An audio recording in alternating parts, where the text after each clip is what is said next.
What I wanted to do was talk about some of the regional politics that is framing the revolutions. Talk about some of the dynamics at the regional level of the Middle East that help to shape the way or the characters of the uprisings that we've seen and that we continue to see in the area. I wanted to begin though by just situating, and you may have, or you probably have talked about this already, but reinforcing the point that whenever we speak about the Middle East, we need to situate it in the context of the global political economy, global geopolitics, and the competition in particular between imperialist states at the level of the global scale. Obviously, the Middle East is of central importance to the global economy because of its oil supplies, but it goes beyond just the mere fact of oil in the Middle East. Along with those oil supplies, there comes with a great amount of financial capital, financial surplus through the sale of oil, and those financial surpluses, when reinvested back into the global economy, are also extremely important to the way the financial system globally works. We don't have time to go into this, maybe we could in discussion, but it's an important thing to remember alongside the oil that the Middle East possesses. This oil gives whoever dominates the Middle East an enormous strategic weight at the global scale. And obviously since the Second World War, this means primarily, although not exclusively, the United States. So whenever we're speaking about the dynamics of the region, we need to look at and see it in the context of US power. Now, despite the fact that the US and other imperialist states have this interest in the Middle East, it's not true to say, or they don't just intervene in the politics of the area through direct military intervention. Their rule is articulated. It happens through other states in the region. And this is really what I want to focus on tonight, looking at how do these other states in the region.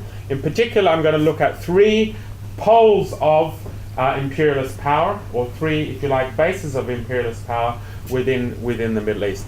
These three areas, or these three poles, are Israel, secondly, the GCC, or the Gulf Cooperation Council, and thirdly, the Arab client states, of which the archetype up until last year was, of course, Mubarak's Egypt.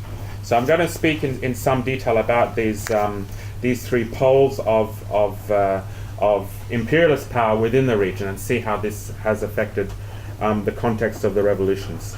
So to begin with, looking at the Gulf, the GCC, the Gulf Cooperation Council. This brings together 6 oil monarchies in the Middle East. These states are Saudi Arabia, Kuwait, Bahrain, Qatar, Oman, and the United Arab Emirates. These 6 states have collected, since 1981, have been collected together in what's called the GCC, or the Gulf Cooperation Council, which is like a regional integration project, similar in some respects to the European Union. Now, what these 6 states is where most of the oil, not all of the oil, but most of the oil in the Middle East is located. In particular, Saudi Arabia stands out in this regard.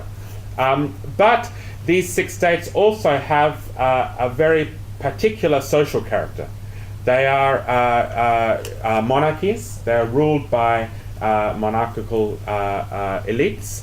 And at the same time, they have an enormous reliance upon migrant labor.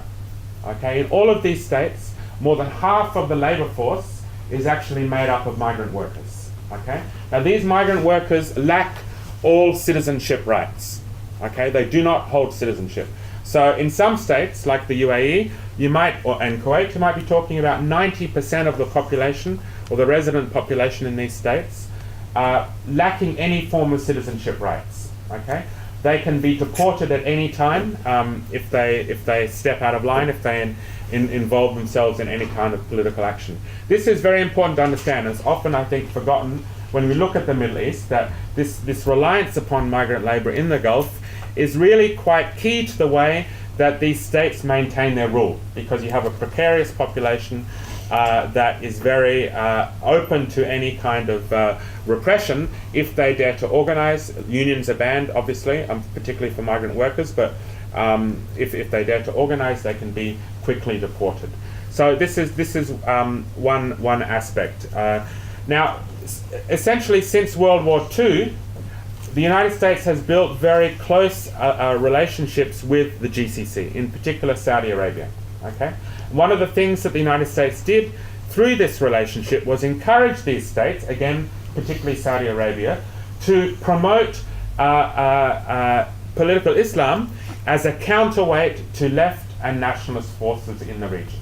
Okay, and it did this through various Islamic summits and so forth, where they encouraged, through the 50s and 60s in particular, Saudi Arabia to take a leading role to try and undermine some of the more radical nationalist states that are in the Middle East. At that time, 60s and 70s, or 50s and 60s, I'm talking principally about Nasser and Egypt. Okay, so that's one of the poles that it's important to keep in mind. The second pole of imperialist power in the region is, of course, Israel, a state founded in 1948 on the dispossession of the Palestinian people, leading to the expulsion of 3/4 of the Palestinian population in the area, and making those Palestinians refugees. Initially, Israel's main ally in the West were Britain and France, but particularly around 1967, and a war that occurred in 1967 that saw Israel defeat, in particular, Egypt, but also Syria and other Arab states, and deal quite a heavy blow to the Arab nationalist movements in the area. Israel really was seen by the United States as being an extremely useful and important ally. Okay, it could be used as a weapon, if you like, against any forces that may emerge to challenge the imperialist order in the region. Okay, so that was the second pole. Israel, of course, is despite having a very advanced economy, is the largest recipient of U.S. aid in the world, receiving political, military, and economic aid from the United States to the tune of at least $5 billion a year. Okay, so this alliance has obviously been maintained over the last decade since the 1967 war. Now, the third pole in the region is, as I mentioned, these Arab client states, and in particular, this was referring up until last year to Egypt and the alliance between the U.S. and the West with Mubarak's Egypt. Now, this alliance was very much based on keeping in particular, a treaty with Israel itself, okay, and trying to hold back and prevent any kind of resurgence of the Nasserist of the nationalist movements that occurred through the 50s and 60s in the region itself. Egypt wasn't the sole example of this kind of client state. Jordan is under the Hashemite monarchy, continues to be so. Of course, Tunisia under Ben Ali, and other states at various points in the area. So these three poles were really the way that Western powers controlled the Middle East. Now, through the 1990s, we see somewhat of a shift in the way that imperialism was related to the region as a whole. In particular, what we notice through the 1990s, and this is an important decade because it really corresponded with the beginnings of neoliberal reform globally, but particularly in the Middle East. Through the 1990s, we see an attempt by, in particular the United States, to draw these three poles together, okay, to bring together through economic and political treaties the Gulf states, the client regimes, Egypt and Jordan in particular, and Israel, okay, to draw them together, in particular to promote the lifting of the boycott of Israel by the Arab states, okay? Because up until that time, most Arab states, apart from Egypt, had a boycott against Israel. So, how did this drawing together take place? It took place through free trade agreements that the United States and the European Union signed with other states in the region. Okay, so for example, there was a free trade agreement signed between Morocco and the United States. There was a free trade agreement signed between Bahrain and the United States. Now, one of the requirements of these FTAs, or free trade agreements, was that these states were forbidden to have any kind of boycott of Israel. Okay, it was actually a requirement of the FTA that was signed. All right? So it was partly this pushing together, and what the Bush administration at the time held forward. This is also through the 2000s, but what the Bush administration announced in 2003 was a plan to establish what was called the Middle East Free Trade Area, MEFTA, which would be an alliance basically of knitting together these individual bilateral FTAs.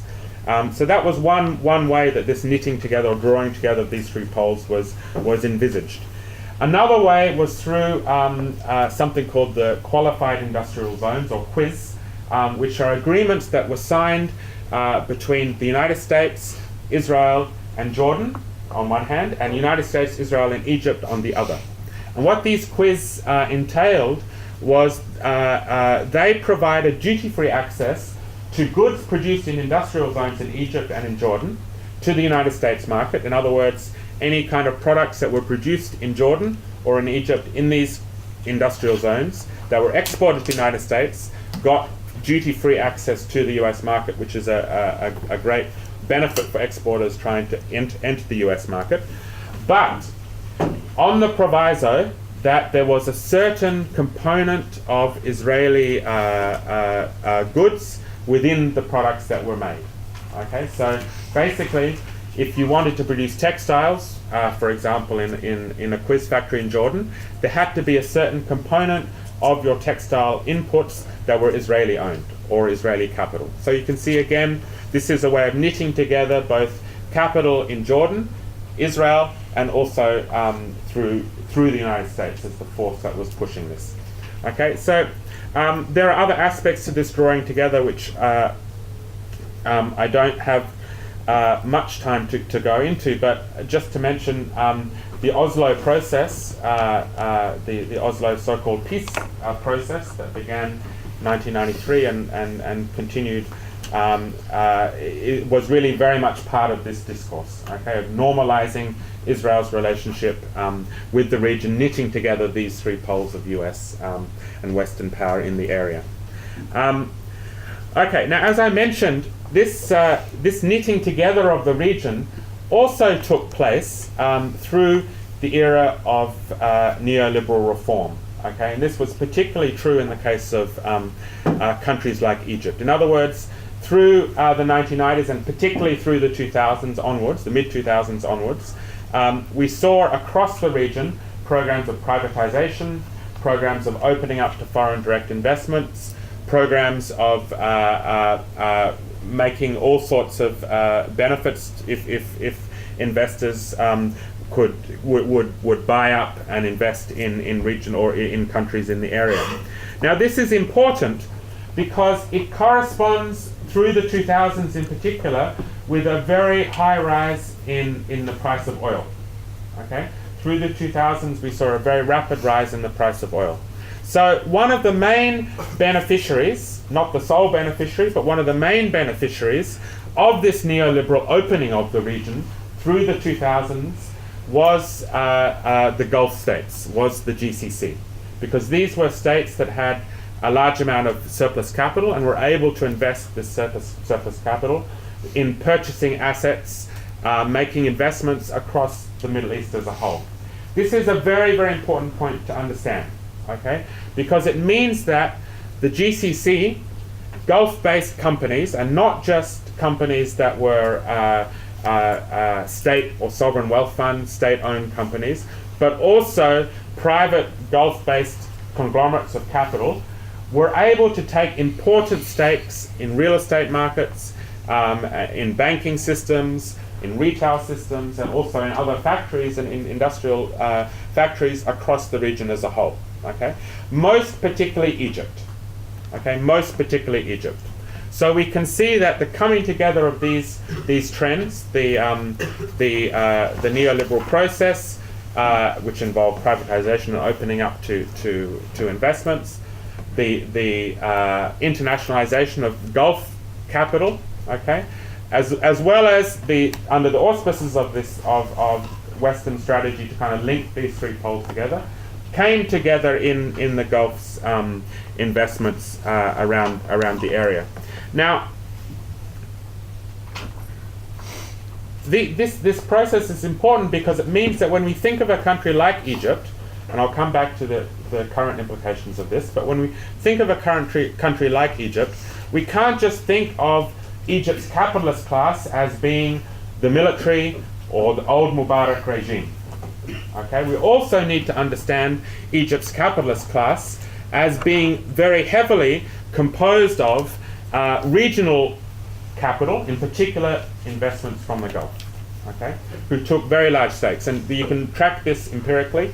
You can look, for example, at the real estate sector. You can look, for example, at the agribusiness sector. You can look, for example, at the finance sector. And you will notice that the primary ownership in these sectors is from Gulf-based conglomerates. Okay, so it's important to understand this as part of the dynamics of the revolution that we see today.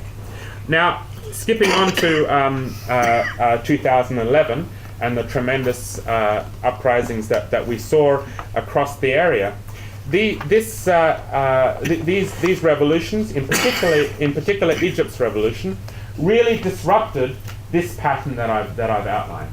Okay, disrupted these three poles. It shook up the Middle East in a way that was really threatening, I think, to undermine the way that this system of control had been established. In particular, obviously, overthrew these important client states to United States and Western powers, in particular Egypt. This presents a threat to the way that Israel was being normalized or integrated into the region. Okay, but also it presented a threat to this very uneven and unequal development that had occurred across the region. Okay, in particular the role of the position of the Gulf states.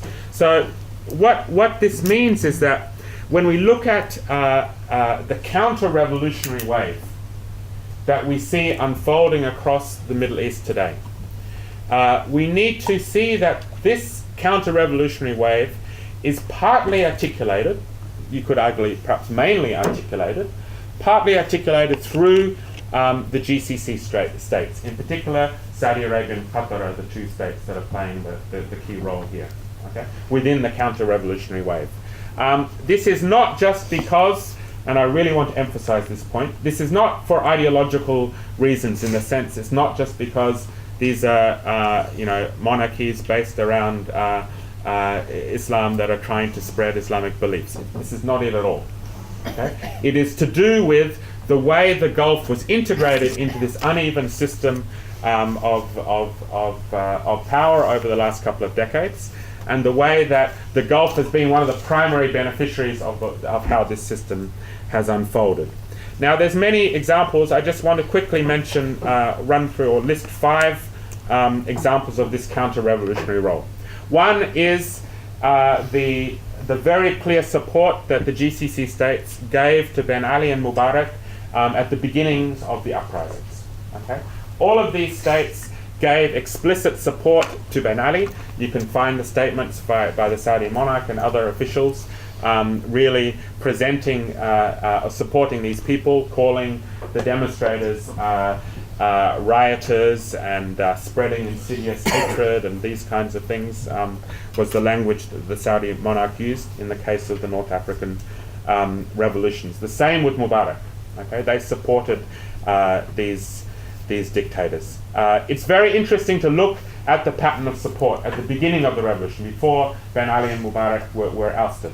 Okay, because you see who lined up in support of these leaders. It was the Gulf states, The United States was very worried. They didn't, very worried and concerned about their relationships. That was essentially the tone of their statements. The Palestinian Authority, Abu Mazen, president of the Palestinian Authority, also expressed support for these dictators. Obviously, Jordan's King Abdullah, as well as Netanyahu, Israel's Prime Minister Benjamin Netanyahu. So we see very clearly the way this structure that I outlined earlier was encapsulated by who supported who at the beginning of these uprisings. Obviously, when Ben Ali was ousted, he ended up moving to Saudi Arabia, who offered him who hosted him. His wife, after stealing 1.5 tons of gold from the Tunisian bank, ended up in Dubai, from the central bank in Tunisia, and ended up in Dubai. I'm not sure where she is now. So this is one example. I'm quickly going to run through the other few ones that I want to list. The second one is, of course, military intervention in Libya. We look at who were the states that promoted, encouraged, gave political legitimacy, provided military support alongside NATO to the intervention in Libya. It was particularly Qatar, but also Saudi Arabia and the United Arab Emirates. Who was it that gave or has promised or has tried to undermine or shift the character of the Syrian Uprising? Okay, I'm not saying the Syrian Uprising is counter-revolutionary. I'm certainly not saying that at all. But there are clearly forces in there that are being pushed, promoted, encouraged to take a line with the West, and that pushing and encouragement is coming from principally, not solely, but principally the Gulf states. We see it also in the way that financial loans have been offered to regimes like, particularly again, Egypt. Okay, these loans come with conditions. The conditions mean opening up of economies, keeping on with the neoliberal trajectory that was established under Mubarak. Again, where is most of this money coming from? We hear, of course, the IMF and the World Bank are the two ones that we hear constantly in the media, particularly recently when Morsi signed the agreement with the IMF. But the bulk of the money is not from those two organizations. It's from the Gulf states. The Gulf states are waiting for the Egyptian government to get the green light from the IMF and the World Bank before the money will start flowing. Okay, so again, we can see this counter-revolutionary role. And I think, fifthly, we can also see it in the way that the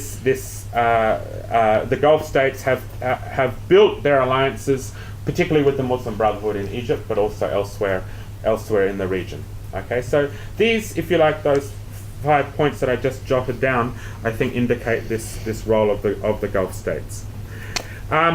To conclude, I just wanted to come back to those three pillars, because I think if we see the Middle East in this way, regionally established with a system of power, it helps us understand somewhat the political tasks and also the interconnections between the political tasks.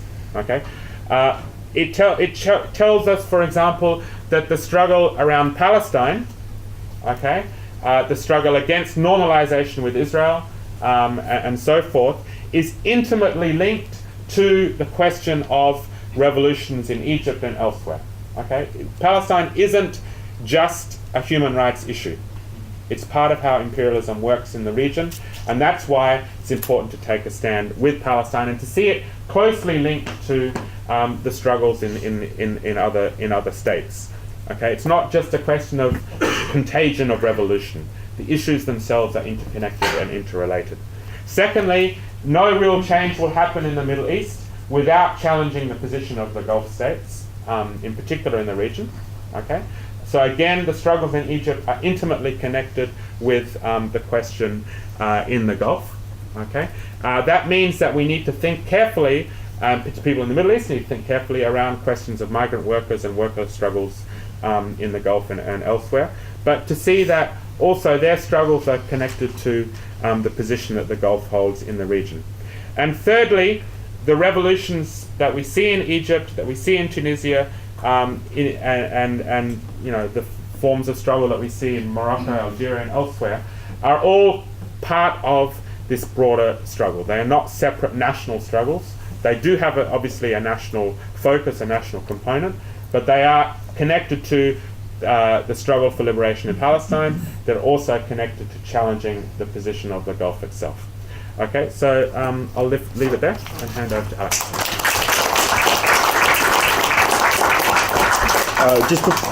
Just before I bring Alex in, I should mention he teaches at King's in the European Studies Department. He's the editor of the International Socialist Journal. Okay, well, what I want to say very much dovetails in with Adam's excellent presentation. First of all, what do we mean by imperialism? It's worth just saying something briefly about that.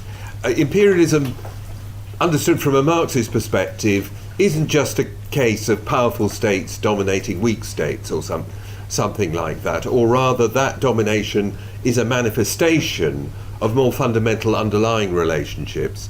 And the way that I like to think about imperialism is that it represents the point at which two forms of competition, namely the economic competition between capitals and the geopolitical competition between states, intersect. Now, economic competition is one of the fundamental defining features of capitalism. What drives capitalism as an economic system is a process of what Marx called competitive accumulation. In other words, rival capitalist firms constantly under pressure to reinvest most of the profits they squeeze out of the workers in expanding production and making it more efficient to keep up with their rivals. Geopolitical competition is essentially the rivalries between states, which have gone on since long before capitalism existed.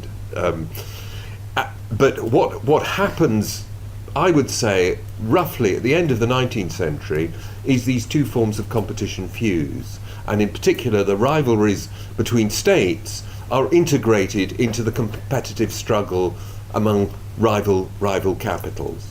That's what makes imperialism, and that produces a hierarchy among states, with certain states much more powerful economically and militarily in particular than others.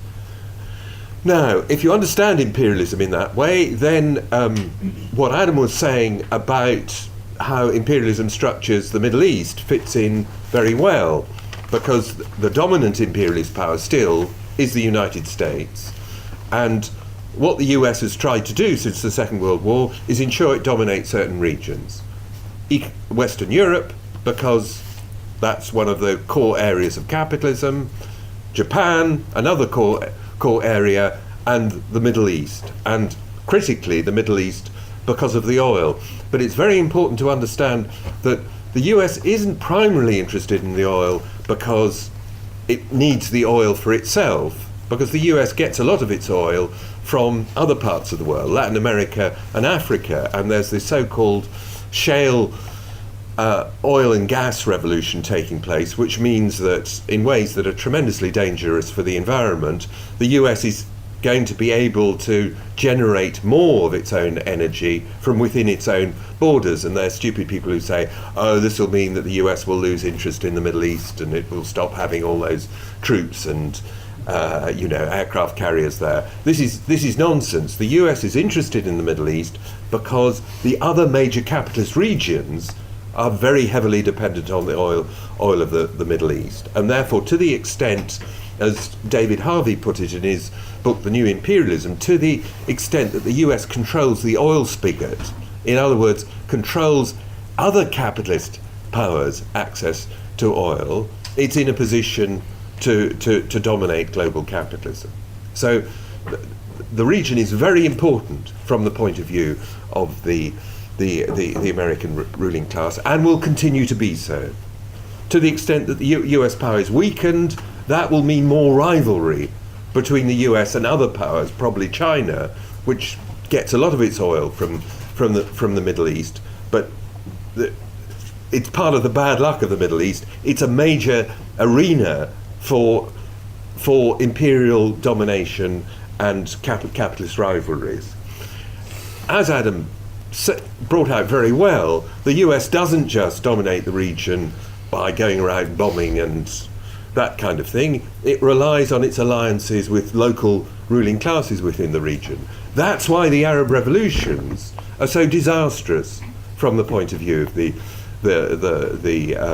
American ruling class. You know, don't forget all the stuff about Obama saying we welcome the Arab Spring and sort of behaving as if sometimes they talk as if they invented the Arab revolutions and so on. That's it, particularly because the revolution in Egypt took out an absolutely key regime, the Mubarak regime, key to sustaining this whole system of alliances, key to enabling the US more easily to intervene in the region. The Arab revolutions were tremendously bad news from the point of view of the American ruling class. Now, I think it's also important to see it's important to understand the dynamics of the region, economically, politically, and so on and so forth. But it's also important to see the revolutions in a global context, because in lots of ways, I think it's the best way of understanding why the revolutions have happened is because of the way in which the global economic and financial crisis exacerbated the effects of neoliberalism in the region. The Tunisia under Ben Ali, particularly Tunisia, but to a lesser extent, but still a significant extent, Egypt under Mubarak were held up by the World Bank and all the other global institutions of neoliberalism as star pupils in the region. These were states that went a long way towards implementing neoliberalism. What did that mean? What did that mean? It's crucial to understand what it meant, to understand why the revolutions took place. First of all, of course, it meant mass impoverishment. That's what neoliberalism means for most people. You get poorer. That's number one. Number two is more counterintuitive. Neoliberalism in the global south means a greater fusion of economic and political power. Why is that counterintuitive? Because neoliberalism is supposed to be about liberating the market, allowing the economy to function without political interference and so on and so forth. And in a certain sense, the sense in which that's true in the Arab world is that the implementation of neoliberalism meant the partial dismantling of the old state capitalist regimes that operated in societies like Egypt and Tunisia, regimes where the state owned the bulk of the economy. These were capitalist regimes, but the capitalist class operated through the state. What you have with the implementation of neoliberalism is large-scale privatization and so on and so forth. So much less of the economy is owned by the state as a result of the implementation of neoliberalism. The economy is opened up to international competition and flows of investment of the kind that Adam talked about. But the result isn't to liberate the economy from political control, but to lead to a new fusion of economic and political power. And we see this very clearly in Egypt, Tunisia, and also Syria, that what happens is that the fruits of privatization, this is Egypt and Tunisia particularly, go to the cronies, to the business people who are cronies of the regime and often of the ruling family. Adam talked about Mrs. Ben Ali, in a very direct way. What happened in Tunisia benefited the ruling family. But if you look at Egypt, there's this guy Ahmed Ez. He's a leading business person, a pal of the son, Mubarak's son, Gamal, also a leading figure in the ruling party and a cabinet minister. He also, thanks to privatization, got control of a big chunk of the steel industry in Egypt. And what that meant was that you have at the top of these societies a very narrow group who both benefit from privatization and all the other neoliberal measures, but are also closely associated politically with the regime, sometimes very closely associated. This creates a target for mass discontent to focus on, and I think this is an important feature of the revolutions. Then you have, and this is something that Adam's colleague Gilbert Achcar, a great friend of mine, recently stressed, neoliberalism in the Middle East means that growth rates slow down quite sharply. So it's not just that most people are getting poorer and the rich tiny group of rich cronies are getting richer, but growth is slowing down, so that has effects on levels of unemployment and so on and so forth. Then you have the crisis, which exacerbates all that. Unemployment increases further, particularly among graduates. Again, this is something that Gilbert holds out as one distinctive feature of how neoliberalism has developed in the Middle East, which helps to create an articulate political vanguard for the movements of discontent and so on and so forth. Plus, one thing that we've seen at different points in the crisis are pulses of inflation that push up food prices. And this, in societies where people are really poor anyway, many people are just at the margin of survival, then increases in things like the price of bread has a very powerful impact. And this also is an important factor in the build-up to the revolutions. What this means is that although the focus of the revolutions are political, and this remains true, the content is to a significant extent social and economic. I should say that much of what I said applies largely to Syria as well.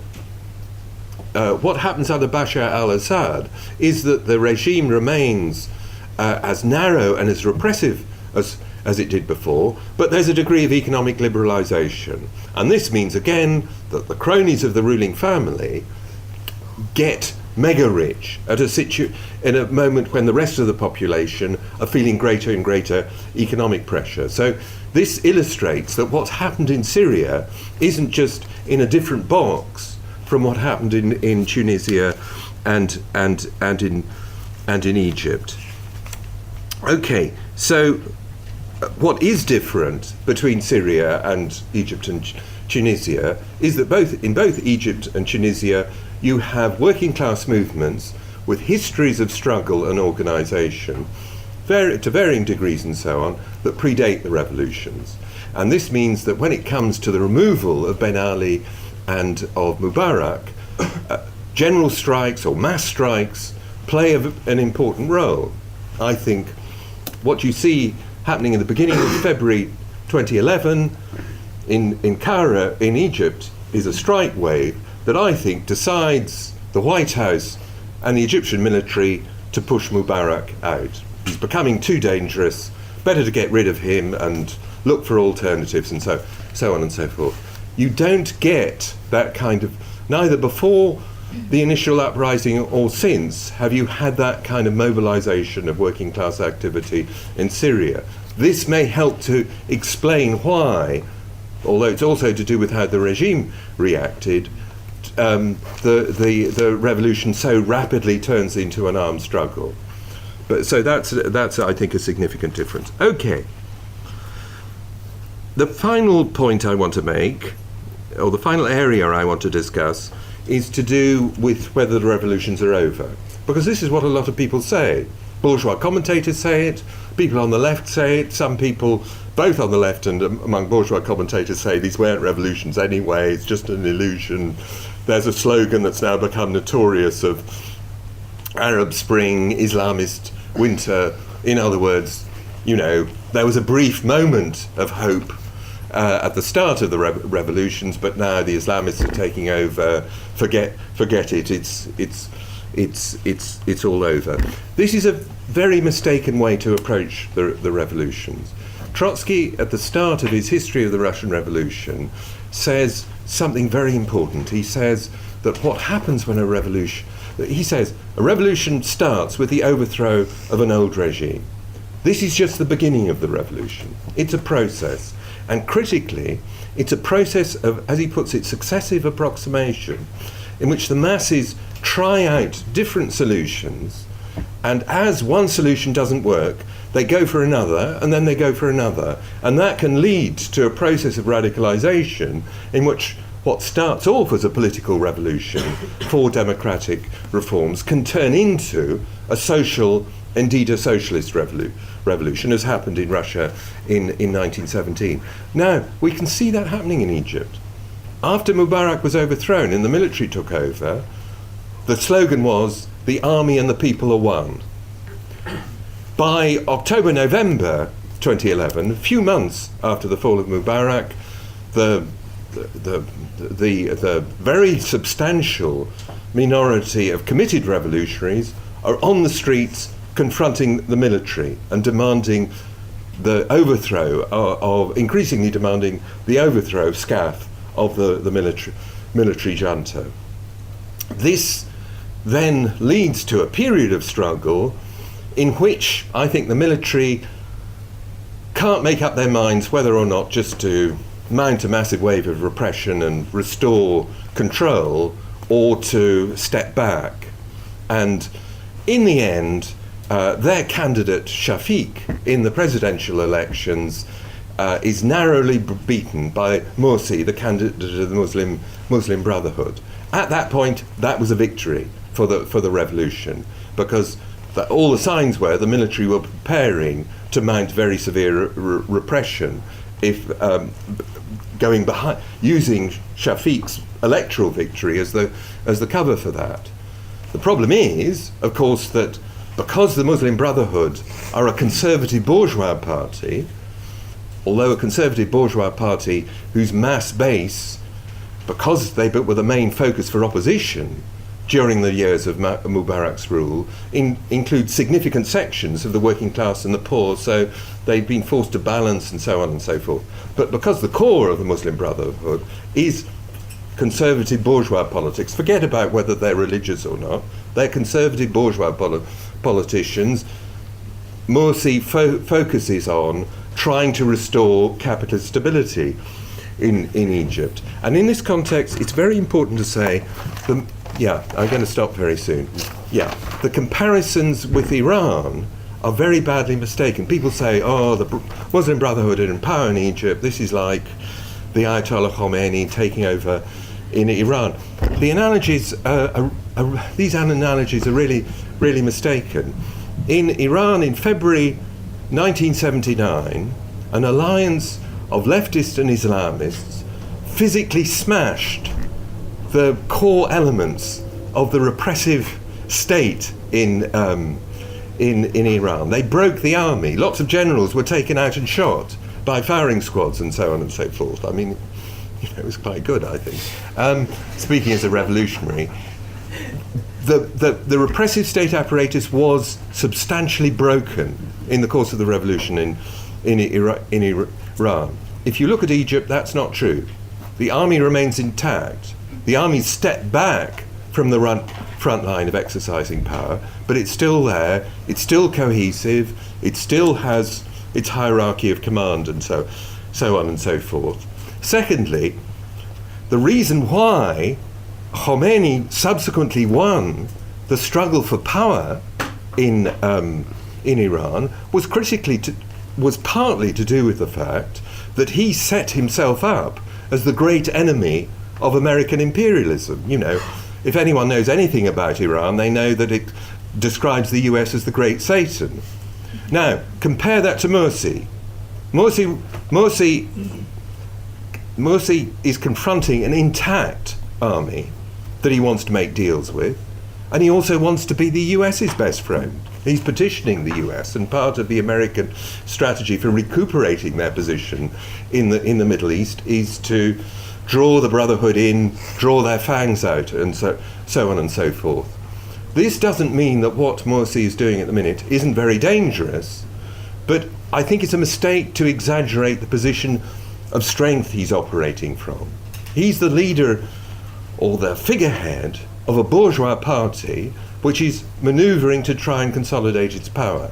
And in doing that, it's provoked a very powerful reaction on the streets, and it's being forced to retreat in the face of it.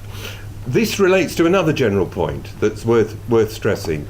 Of course, in different ways, imperialism is going to try to re-establish its position.